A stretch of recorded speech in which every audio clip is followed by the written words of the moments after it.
The following program does not reflect the views and opinions of Channel 33, its management, or sponsors.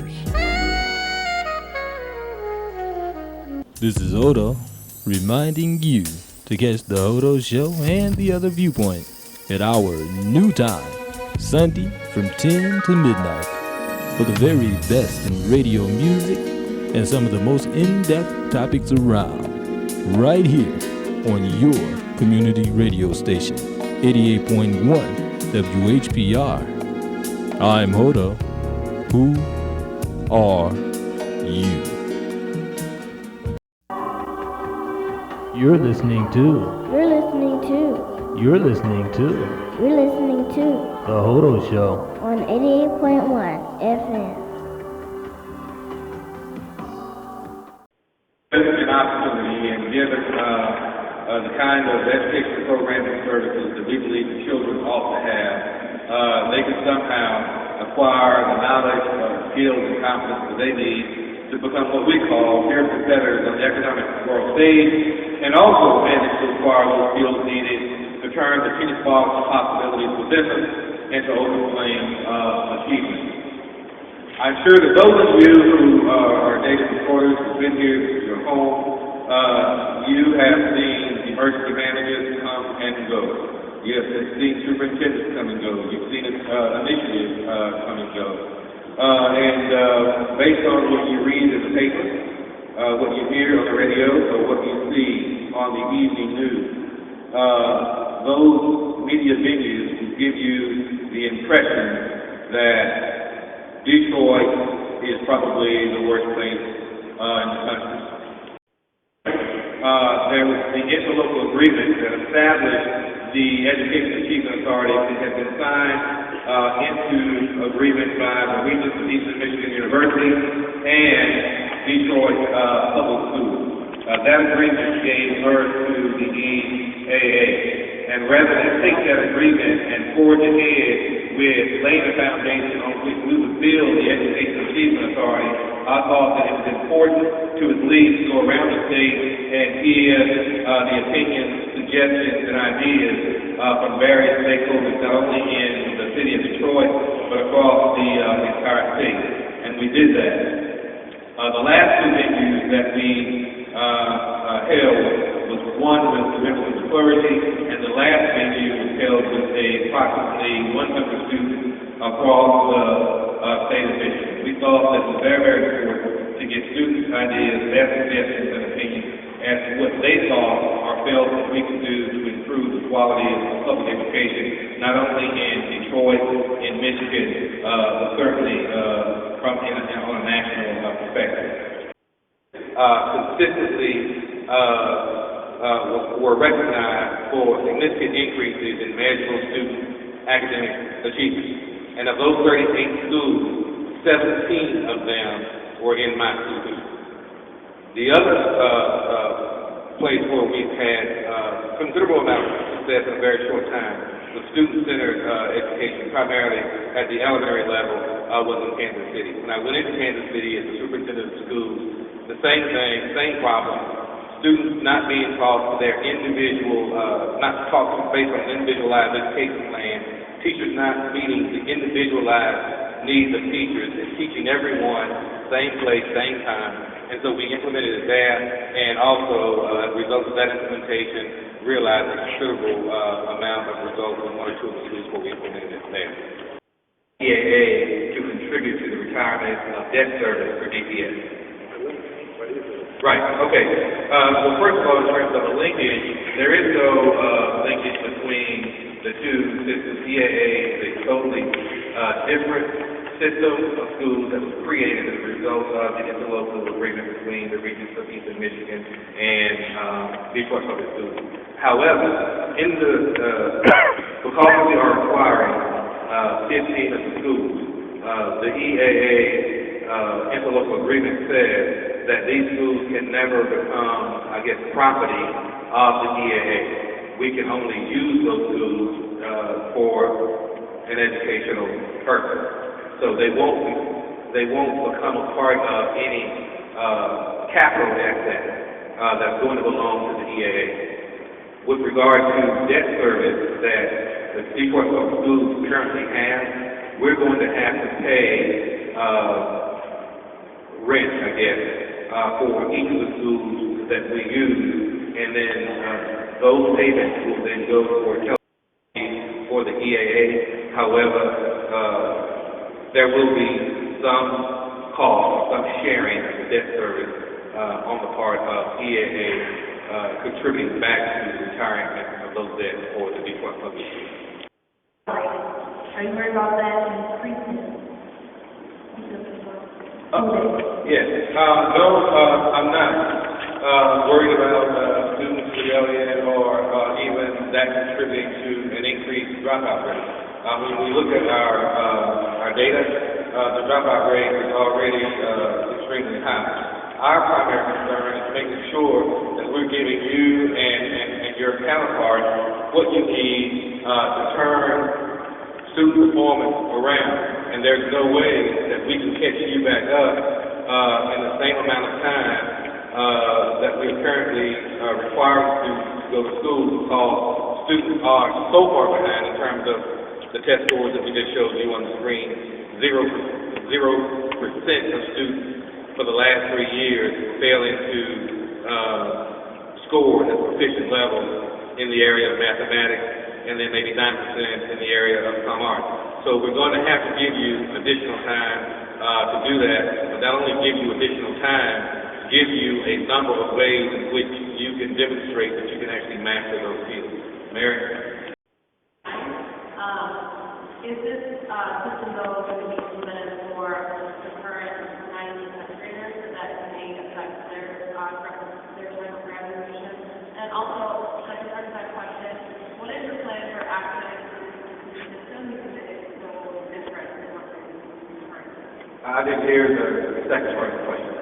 Second part of the question is, what will you do to acclimate the students to the new system, since it is quite different from the original current system? Okay, right. Okay, that will be tied into answering the first question that you asked. For example, there will be new graduation requirements for students. For all students who attend EAA schools will be required to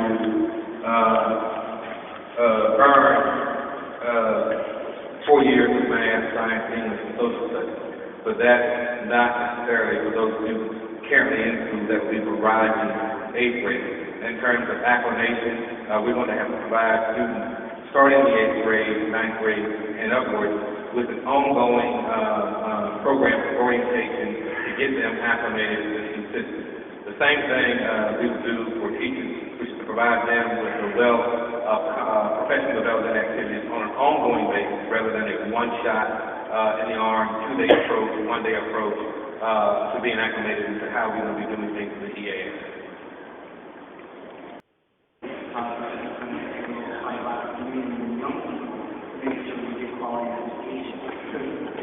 First, it's not rocket science what you really need to provide really good schools. Not to oversimplify it, but you need to provide small class sizes.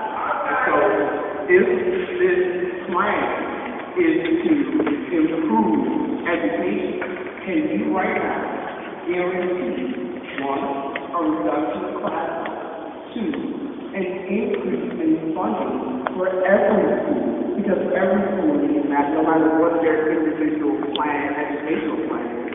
And 3, are you going to guarantee that the resources that are the teachers, that are the students, maintain intact and improve upon that situation? But the first question is, can you make those guarantees? No, sir, I cannot. And, but this is what I can guarantee. Bear with me. That the financial resources to do those things that you talked about will be channeled to the local school. That's the difference in this system and the old system. And so the financial resources to do those things, rather than me making those decisions at a central office, the financial resources to do those things will be channeled to the local school, which is where the principal, a committee of faculty and parents will make those decisions. Say, for example, if Pershing has, say, 900 students, whatever the per pupil allocation is, those resources are passed on to the students. That's one thing. Whatever the student-teacher ratio is, based on how funds are allocated, those FTEs are passed to Pershing, or the financial resources for those FTEs. And then, let's just say, for example, the student-teacher ratio is 25 to 1. That's not it, but for purposes of example. Let's say 25 to 1. I'm going to make sure that each school gets the allocation for those FTEs. So when I walk down the hall of Pershing, 9 times out of 10, I'm not going to see a 25 to 1 ratio in every single class, because the principals, parents on the committee, and the teachers might have decided that we want smaller class sizes in this area, and we want a 30 to 1 ratio in this area. And in that case, those decisions will be made at the local school level. But in terms of the resources to do that, those resources will in fact be placed at the local school. Right now, our plan for EAA won't kick off until 2012, which is in the fall. But now, if you're asking me what my track record is in terms of having increased measurable student academic achievement, me and as well as the staff, faculty with whom I've had the opportunity to work in previous school districts, I've had a fairly good success record. No. Thank you. What is the difference between the EAA curriculum and the EPS curriculum? The difference between the EAA curriculum and the EAA curriculum. Right now, there is a requirement for students to take, again, for high school students, 4 years of math, science, English, and social studies. That's a big change. And also an increase in the number of units required for graduation. That's one change. The other change is how we will provide professional services, professional development programs for teachers to teach and deliver those instruction for those curriculum areas in new and innovative ways. Yes, ma'am. Yes, hi. I have several questions. Okay.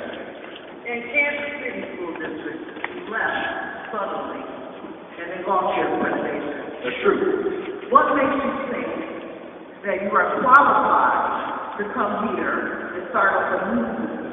And also, you have a desire to put a lot of PSA, Teach for America, inside the classroom. As a matter of fact, I think you're saving 200 slots for them in preference over certified trained teachers. 125. 200. 125. 125. Okay, well, you lost accreditation, and the accreditation of Kansas City Public Schools was lost under your care. And then there was a school called Southwest in Kansas City. Okay, that was a temporary school. But under your watch, it was turned over from your right sizing technique. It was turned over eventually into a charter school who sold it out, and it was vacant for a while, and then it was picked back up again in 2008. Okay. You have stated publicly that the schools you were selected, that you selected, are the lowest of our local forming schools. Explain to this audience why the educational future of their children and the educational recovery of the 15 schools selected should be entrusted to, now you say 125, although at the press conference you said 200, of the least trained, least experienced, non-certified teachers, also known as Teach for America. Okay. First of all, in the 15 schools that we're going to have, there is going to be approximately, right now, it's projected enrollment is approximately 11,000 children. Why would I entrust the education of 11,000 children to 125 Teach for America teachers. First of all, 125 teachers are not going to be teaching. Factor in all of the revenue sources. How are you going to account for that $9,000 disparity without throwing the EAA school into a deficit situation and yet at the same time meet the educational needs of our special needs children? Well, with regard to, I'm not aware of the $9,000 disparity that you speak. We will receive the per pupil allocation that comes from the state, and we will also receive those federal dollars that are provided to the Education Achievement Authority, just as they are any other school district, to educate its special education population as well as the regular education students. But here's the thing about FAIR. When you look at the percentage of students, and this might account for some of the disparities that you're talking about, there is an overrepresentation of students who have been assigned to special education. And when you have an overrepresentation of students, identifying more students than actually need to be identified, that raises the cost. And so that raises the cost. So we will have as a primary goal, as a result of having gone through a special education audit, we just got the results maybe 2 days ago, that there is in fact an over-identification problem of special education children in Detroit. And so Detroit has a practice, particularly for black males, of identifying them as special education children when they are not. And as a result of that, you're spending additional dollars to serve them when you shouldn't be, because they're not special education in the first place. Okay, in the interest of time, I'll combine the last. Okay. I'm sure you will. Who's going to provide? If he was a senior. If he was a senior. Yes. Who's going to provide? Where is it going to be provided? How is that impact what he has to do relative to the remainder of his classes in his high school? And the last question is, the governor has said repeatedly that the EAA district, that the collective bargaining agreement will transfer into the EAS and EAA district minus whatever modifications have to be met and negotiated. You have said on more than one occasion that a decision about union representation has not yet been determined. You are in contradiction to what the governor has said. So, as far as I'm concerned, salaries that you talk about are salaries that have to be negotiated with me. The working conditions have to be negotiated with me. So unless and until I hear directly from the governor that he has changed his mind, I'm holding the governor accountable to what he told me. And understand, as president of the Detroit Federation of Teachers, I do not have to negotiate on the part of teachers at the expense of children. The two destinies are inextricably linked. The answer to let me start with your last question. With regard to whether or not the union agreement is going to go over or come over to the EAA, you are absolutely right. I have said on repeated occasions that is a decision that has not been made. And when I'm asked that question, I have said, I don't know, because there is no decision at this point. That is my understanding, and I am holding to that. I have, if you have some sense that the governor has said that the CBA will transfer over, that's news to me. I have not heard that. Then we need to talk.